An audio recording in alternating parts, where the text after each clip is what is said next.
Spain's been in the news a lot, and we talked about news of bailout yesterday, which the market liked and then didn't like so much because it wasn't sure of the details. Today they were talking about the pessimism of the market regarding the Spanish bank bailout. Now later during this day we've news come through of Spanish bonds going high. I'm not sure how high they've been, if it's a record high over so many months or years, but it's certainly pushed those bond numbers up. Yes, it's certainly not a record high.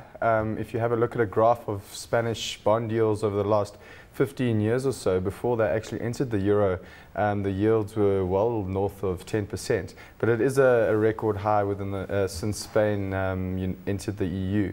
So that's a bit of an issue. It's of course a very big sentiment indicator in the market at the moment. So I was quite surprised to see that the US opened up so nicely in the green, because the Spanish bond yields were obviously trading throughout the day and looking quite negative. But I did read, as I arrived here, I had a quick glance on my iPad and saw that the New York market started pulling back again. And it doesn't look like it's affected our market too much. Obviously, we only had a few hour and a half to trade along with the New York. But resources up quite nicely, so it's good to see a bit of green locally. Yeah, we have seen more green, I think, on our market than the others. It's been more consistently, slight improvements, slight increases, but still there. Well, the rand's weakened quite a lot today, so that's always acts as a bit of a buffer. But you know, just looking at this whole situation, the growth is never going to be linear. It's never going to go just straight up. And over the last, you know, especially last year, this year is panning out to be very similar. Lots of deja vu with Spain and Greece, and there are hiccups. But at the same time, I think the fundamentals behind the companies and you know, the efficiency and the earning strength that we've seen has been very encouraging. So I think when we have a look at earnings season, when that starts again in the US, that's going to be very interesting, because a lot of the economic indicators haven't exactly been in line with what we've seen from the companies, because they have become so much more efficient. At the end of the day, that's what markets are. You know, they're trying to predict what the earnings are going to be on companies going into the future. Yeah, and some of those numbers they talked about, they grew jobs but not by as much as expected, therefore that's bad news. Now one has to be careful with that. And sometimes very effective companies that are delivering good numbers have lost jobs. They're different things. We can't say that they are the same thing.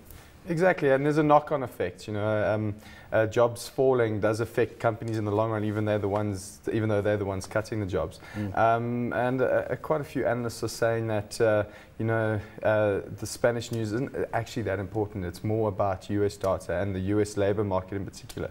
So we're going to have to watch that very closely. And jobless claims have still been coming in, still improving.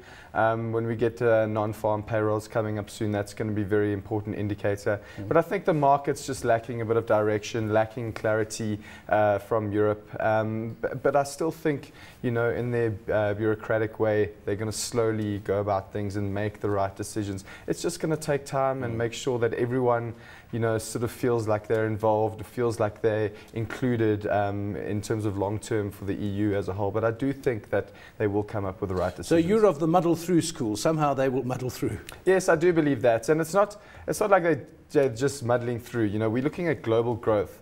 When you look at the S&P 500, 50% of their earnings actually comes from outside of the US. And a lot of that is coming from the developing market, and most of their growth is coming from the developing market. So when you're investing in equities, you've got to be very selective. It's not as easy as the go-go days where you know, you could just buy into an index and that would pick up. You've got to be very selective in your stocks and find the companies that are actually going into the areas that are growing nicely. And that kind of growth is going to be filtered into the developed markets, and hopefully, you know, that will increase a revenue for governments and so on, and the knock-on effect of the growth coming from the developing markets will pull the developed markets through such a tough period. What about our market? It's also looking for direction, isn't it? Because if you look at some of the big companies like the Billitons and the Anglos, they gain a couple of percentage points, they go down. A Barlow World has actually been an exception. It went up 3% and then it dropped 3%, a more extreme fluctuation. But they all seem to be ending up roughly where they were at the beginning. The banks, one day they all go up by 1.2% or so, and then they all go down again. Yeah, there's a big difference. I mean, when you look at a BHP Billiton, they're listed on a market, but they only get about 1% of their profits from the South African economy. So there's a big difference between our market and the economy, because obviously the commodities market is very much a function of demand, which doesn't really have anything to do with demand in South Africa. No. It's mostly got to do with Asia. But our market is still a developing market, and I still think it's going to be very consumer driven, like I think most of developing markets are going to be. I think that's the future growth story of the next decade or so, is going to be the developing market consumer. As China shifts into a consumer-based economy, you know, we've still got a lot of infrastructure to happen in India, and things aren't looking so great in India. We've almost got a Europe situation happening in India, where the politics, the decision making hasn't been so great. But again, when you look at the rates cut that we saw in China on Friday, you can see that everyone's pushing in the same direction. Everyone wants growth, and everyone's going to fight for it. And I think that the Europeans are going to prove to be a lot more resilient than you know, what we think.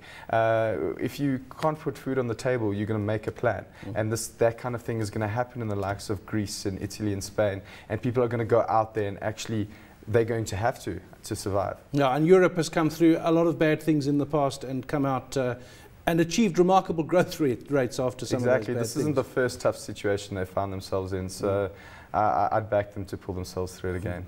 Let's look at the emerging markets. And yesterday Chris Gilmore was in, and he was talking, he's a retail specialist, and he was talking about India's economy and the political aspects of it. Not that dissimilar to ours, a large population, a young population, a big market that's available, infrastructure issues, promises to spend on infrastructure, but as we know now, it's much easier said than done. Yeah, I mean, India is the biggest democracy in the world. India has more graduates than we have people in South Africa. So the size and scale of it all is absolutely massive, but they're still growing at around 7%. And growth expectations are also in that, still in that area. Just in terms of their policy making decisions, they haven't been fantastic. Last year they made a few errors, but you'd expect them to learn from this. You know, everyone's learning as they go ahead, and everything's variable and different. You know, you can't compare India to, say, the United States 30, 40 years ago.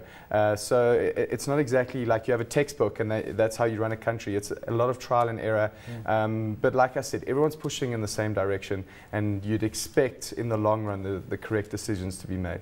What about Brazil? Because Mark Mobius pointed out that their growth was 7.5% in 2010, 2.5% in 2011, and he was kind of drawing a pattern of, you know, with China cutting, worried about stimulus, India possibly having an issue with high growth but slightly lower. Is there a pattern here in the BRICS?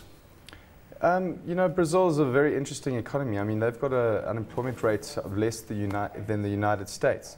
And it's one that's grown fantastically, but it's also very commodities based. And we've seen the likes of Australia start slowing down in growth because of, you know, a slowdown in demand from China in terms of the infrastructure and so on. So it's also something that, you know, they're going to have to deal with, you know, in terms of fiscal and monetary policy. But they've got a big population and still a lot of people to bring into the middle class coming from a low base. So I'd still be positive. Like I said, the growth is not going to be linear, and we are going to have speed bumps. But I think in the long run, you know, just in terms of the actual, you know, GDP growth globally, we're going to be able to pull through. Let's look at Europe. Whatever else we look at, we have to keep coming back there. That's where the markets want to respond and what they are responding to. Everyone's looking for signs, and the smallest signs, you know, a meeting of the G7 telephone conference, no statement made, bad news. So that people seize on whatever's coming out, either to confirm their perceptions or to see bad news or good news. What are the signs that you're looking for? One thing that everyone seems to agree on is the next big event is the Greek election. And maybe too much importance is being placed on that single event. What are the signs that you're looking for to say, aha, now I can see where this is going? Yeah, like I said, it's very much deja vu from last year, and we're long-term holders. You know, we think patience is an absolute virtue.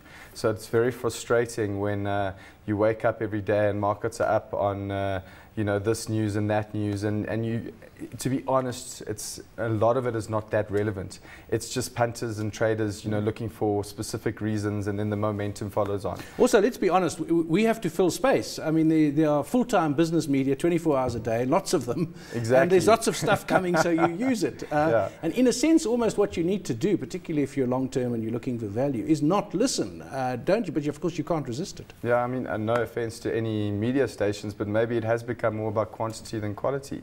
And we also consume media that is purely based on the West. I remember last week when the Bank of England were talking about rates, and at exactly the same time so were China. But I didn't see anything.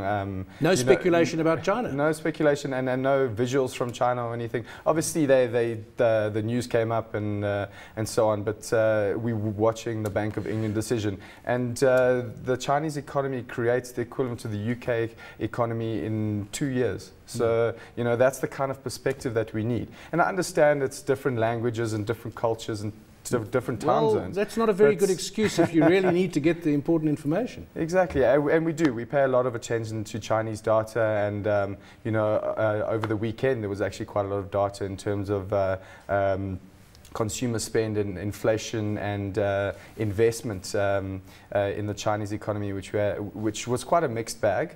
But like I said, this growth is not going to be linear, and there are going to be speed humps. But I think the rate cut from China was very significant, because when you actually had a look at the details of that rate cut, it was almost a rate cut on steroids, because they allowed banks to lend at a lower rate, and that's going to push cheaper lending. So that's good news. And like I said, everyone's pushing in the right direction. Let's look at, if you're looking for value and long term, which you say you are, and you're looking at the JSE, particular sectors, particular companies, if you had to pick?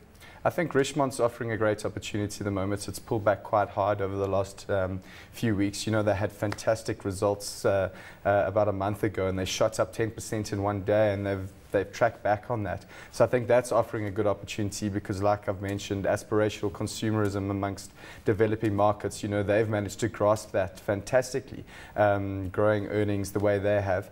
So I think Richemont are offering a great value. But again, I've come back to commodities, and it's one that you're going to have to be very patient with. We long-term holders of BHP Billiton, and it's been very frustrating to watch it sit for the last 2-3 years and do absolutely nothing. But I think, the gas acquisitions that they made were not the best timing. But I think over the long term, it's going to prove to be a fantastic alternative energy source.